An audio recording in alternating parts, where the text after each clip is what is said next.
Hello America, it's TV's Dave Galvan, here back, finally returned from our recent trip to Europe, and you're going to hear about it over the next few podcasts. In the meantime, please hit that like and follow button. It really helps us spread the news, so to speak. Today we're going to talk about the Enchanted Princess cruise ship, and what we liked, what we didn't like, and our honest thoughts on it. So first of all, you want luxury, you expect glamour, you look forward to an enchanted part of the Enchanted Princess. When you book a cruise on a ship with a name like that, your mind immediately goes to, some white glove service, a 5-star culinary, and views that make your Instagram followers weep with envy. The Enchanted Princess delivers on 1.5 of those things. This is your honest take. Let me tell you what I liked best. The crown jewel of the Enchanted Princess was our cabin, Suite L105. Look, you need a good room. You want space that feels like home away from home, especially when you're crossing oceans. On the Enchanted Princess stateroom L105 is that space. This was the best room I've ever booked on a cruise in my life. It's a mini suite located in the front of the ship. Now, usually front of the ship can be a gamble. You might worry about the wind, which we had plenty of, or movement. We had a lot of swaying one night. But look, forget all of that. The comfort level in the room is through the roof.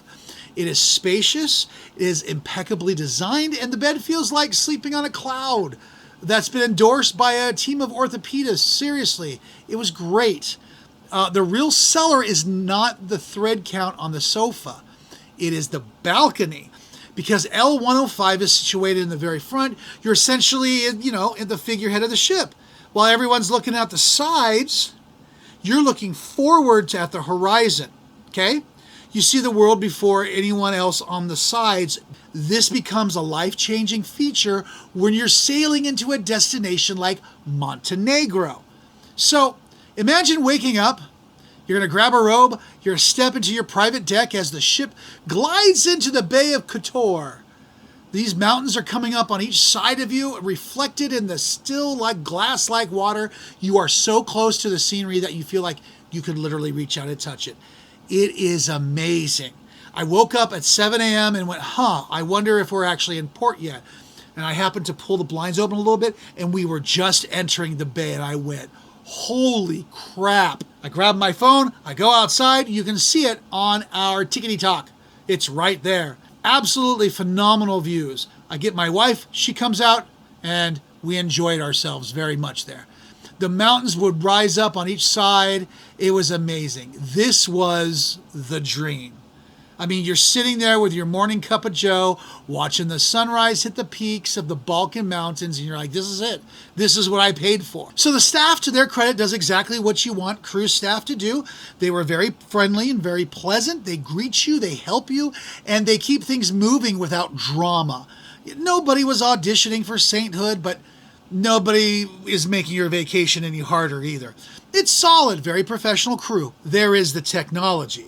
This is where this ship actually starts showing off. So I don't know if it's just because we had a mini suite or if it was like every single room on this ship, but you get a medallion. It's actually this little bad boy right here. You wear it around your neck, and I don't know about the technology. I'm going to assume it's RFID. The ship seems to know where you're coming from before you do. Your cabin door unlocks when you're about 20 feet away, not 2 feet, not awkwardly standing there patting your pockets looking for your key card. You walk towards your room and the door basically says, don't worry, I got this. That sounds small until you live with it for a week. Then it feels so luxurious in a way that actually changes your day. You got your hands full? No problem. You got this around your neck or in your pocket. Coming back from the pool? No problem. Got a coffee and a sandwich and a vague emotional damage of another island dinner. Yeah, no problem. Now, the same system follows you around the ship in ways that are impressive and just kind of a little creepy, but it's very useful. You walk up to a bar, the bartender can tell you your name almost instantly, not because they have a great memory, but because the system actually tells you who's here. I walk up to a bar, some bartender I've never met before. Hello, Mr. David. And I'm like, how do you know my name? Are you stalking me? What's going on? But it can also pull up your drink history. So it knows exactly what you like to drink. Hello, Mr. David. Would you like another Coca-Cola? Remember, I don't drink.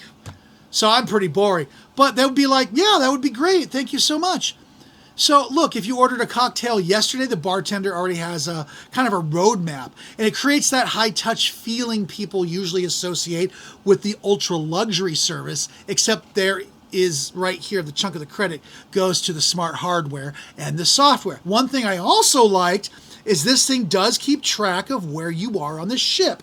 So I brought out my app. I'm looking for my wife instead of walking around like I do on Royal Caribbean ships. Don't want to sound like I'm dissing Royal Caribbean. Still love you guys. Still do. But you're able to look on the app at where my wife was located. We could actually find each other with relative ease. It actually would plot the route for you to actually get to her. It was pretty cool. Then you're going to get hungry, right? Well, this is where enchantment kind of starts to flicker like a dying light bulb. The Enchanted Princess, however, might actually find yourself losing weight. This food in the buffet is bland. There is no other way to put it. It is as if the spice rack was confiscated by customs before the ship left port. Every dish in the main dining room looked beautiful on the plate, but the moment it hits your tongue, the flavor profile is silence. Look, it's the culinary equivalent of keep quiet sign in the library. So, my first night there, I witnessed this really funny scene. I wish I had my phone. I left it in the room. But there was a man who had sort of reached his breaking point. He was on his third back-to-back cruise, and he had been eating this food for almost a month, and he just snapped. No joke. And he started yelling at the chef in the middle of the dining room. They called the chef for the buffet to him to hear his complaints. And he started yelling at the guy. He's like, I don't know what this is, but it's not the dish you say it is. It's runny and it's flavorless. And then he started yelling, I'm losing weight, he shouted, his voice echoing off in the decor. I'm on a cruise and I'm losing weight because the food is bad. It was really funny. Here's a man who paid thousands of dollars for a luxury vacation, and his biggest complaint is that he is becoming too fit because he can't bring himself to finish the food. The funny thing is my wife and I actually have a small little spice rack about this big. We typically bring it to us on cruises. Cruises tend to cater the food to an older clientele. In other words, as bland as humanly possible. It's like they don't know what spices are. They're in the Mediterranean. They're next to Greece. They're coming from Italy and so on and so forth. There's spices all over the place. But these cruise lines act like they don't exist. And this food tasted like it. Really, princess, you have no one to blame but yourselves. So while the fine dining, quote unquote, kind of failed you, we did not pay extra for any of the extra food. So, hey, maybe the high-end steaks and such, maybe those were much better. But everything else seemed pretty bland that came with the price that we paid. On the Enchanted Princess, you are likely to find yourself becoming a regular at some casual spots. So cheeseburgers, not bad. They were consistent. They were hot. They actually tasted like meat. When the main dining room offers you a deconstructed gourmet chicken that tastes like, cardboard with no salt, head to the grill and grab a burger. The sandwiches were pretty decent as well, whether it's a quick bite from the cafe or a deli-style creation. Because we were in a suite and I also paid for the Princess Plus, we got certain foods that were delivered free on room service, which was really nice. So I kept getting the club sandwich because I like a good club sandwich. I found the club sandwich to be exactly mediocre, a 5 out of 10.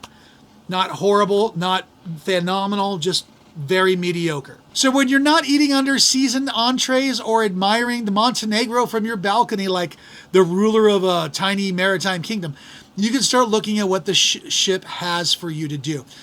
I enjoy going to the art auction. Yes, the art auction. That thing that many people walk past as if it's a timeshare presentation with slightly better lighting. On this sailing, it was enjoyable. It broke up the day, gave people something different to do, and added a little live event energy to the ship. If you're not planning to bid on anything, it was entertaining, and there was some free champagne. Entertainment overall, though, lands in a mixed review territory. Some people enjoy it. Some people clearly did not. That problem tells you everything you need to know. It wasn't a catastrophe, but not everything was memorable either. No one is ever going to confuse this with a Royal Caribbean ship. If I was any of the competitors of Royal Caribbean, I would literally sink some money into the entertainment on their ships.